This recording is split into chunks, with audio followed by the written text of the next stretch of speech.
Expo is coming to an end. Maybe you could give us later on figures of how many visitors came or would have come by the end of the conclusion of the Expo and from which countries. But I think more fundamental question is, what does it mean for the Kazakh economy, this Expo, and for Kazakh international diplomacy, because there are a bunch of events around the Expo. Well, yesterday, in fact, we had the 3 millionth visitor to Expo. Under the agreement with the Bureau of International Expositions, exhibitions based in Paris, we were to have 2 million visits. Now already 3 million. Yeah, and we have 15 more days to go.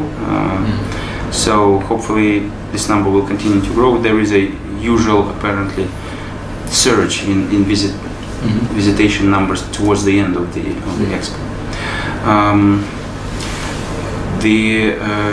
The visitors are most from Kazakhstan, but about 15-20% are from abroad, and mostly from Russia, China, and some wealthy European countries. But the majority are Russians and Chinese. We had, and we have still, before the end of the Expo, pavilions of 115 countries and 22 international organizations. But on top of that, we have several corporate pavilions, such as the Shell Pavilion, and a pavilion which is called Energy Best Practices Area, which hosts 25 companies which were chosen by a jury of an international jury, which included Nobel Prize laureates in physics.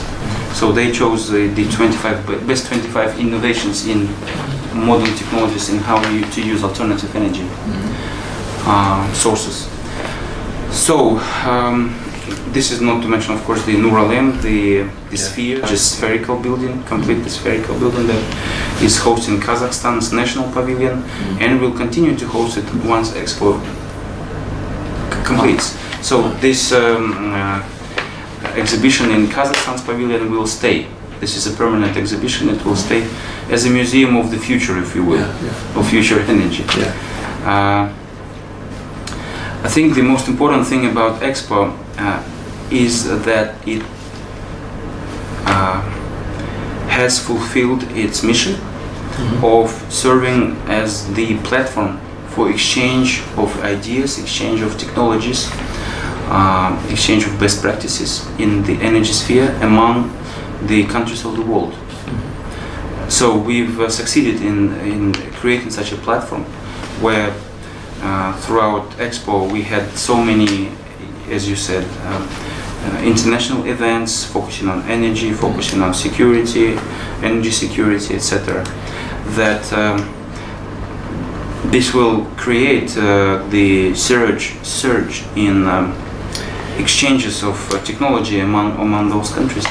For example, we have hosted here many so-called least developed states from Africa, from the Pacific, who are sponsored by Kazakhstan. This is another condition from the Bureau of International Exhibitions, that the least developed countries can be here, can showcase whatever they have to show, and typically they don't have much to show by way of advanced technologies in terms of energy alternative energy, but they can present themselves and they can learn from others, from more developed countries, if you will.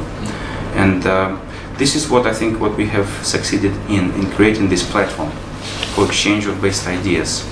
So Expo has become indeed an event of the year, certainly for Kazakhstan, for our part of the world, and I think for the energy industry as well. It is important to also note that we are going to establish 3 so-called legacy projects on the premises of Expo once it completes. One is the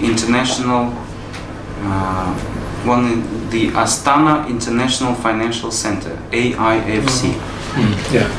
It is the most advanced of the three. It is to be launched on January 1, 2018.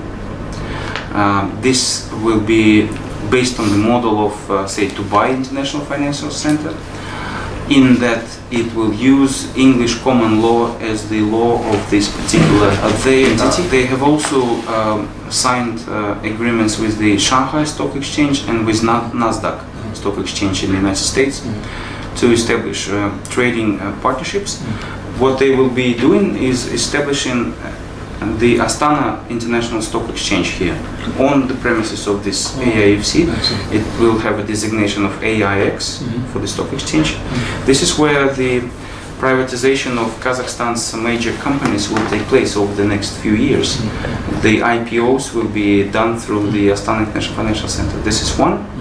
The second project, which is more relevant for the future energy subject of Expo, is the center, the international center, which will be called Future Energy, International Center for the Transfer of Green Technologies and Investment Projects, and is being established under the UN auspices. I see. So this will be a facility which will facilitate. But which UN organization? Several. Not UNIDO or UNEP or both UNIDO was here for the signing of this, and UNEP as well. Okay. But this is being discussed. Kazakhstan is establishing and UN will contribute. It's not like a UN agency, but it will be have a UN support. And then the third legacy project is the International IT Startup Center, Startup Hub. So it will be like a mini Silicon Valley there, if you will, where beneficial conditions will be created for IT specialists to establish companies, startups, sprouts in this industry. So, so the Expo may be ending on September the 10th, but its legacy will live on. Yeah. So, what are your plans to get this people to the Silicon Valley? Are you starting any campaign in countries which have those experts? Yes. This is something that is going to be done beginning in the fall in a more aggressive, more active way. We will be explaining what the conditions will be there in terms of lower taxes, etc., etc. And how do you expect it to have an influence in the international diplomatic efforts? Expo. Yeah. Well, I think the legacy itself. The legacy will certainly help Kazakhstan make a mark in the sort of green energy area. It's important to note that right now our economy is very brown, if you will. Only 1% of our energy consumption comes from renewable sources. The rest comes from coal and diesel, for example. But we are building hydro power stations in the south of the country, and we are building solar power stations in the south of the country, which is an area where we have 300 sunny days per year. And right now, international banks as well as international investors from China are participating in these projects.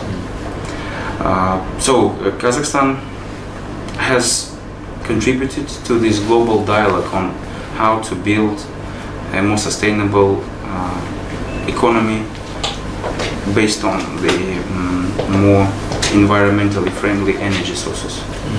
We have a plan ourselves to have 50% of our energy needs supplied from alternative energy sources by 2050. This will be solar, wind, hydro.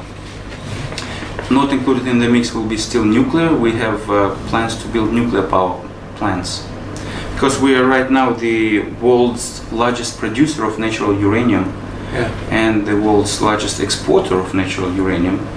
So we have the resources to build that. We used to have for 20 years a nuclear power plant in the Soviet times.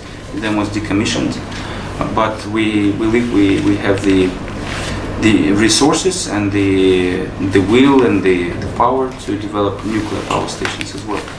One of the most modern ones. Exactly, yeah. Without the risks, like Chernobyl or Fukushima or whatever. Yeah. Thank you. Thank you.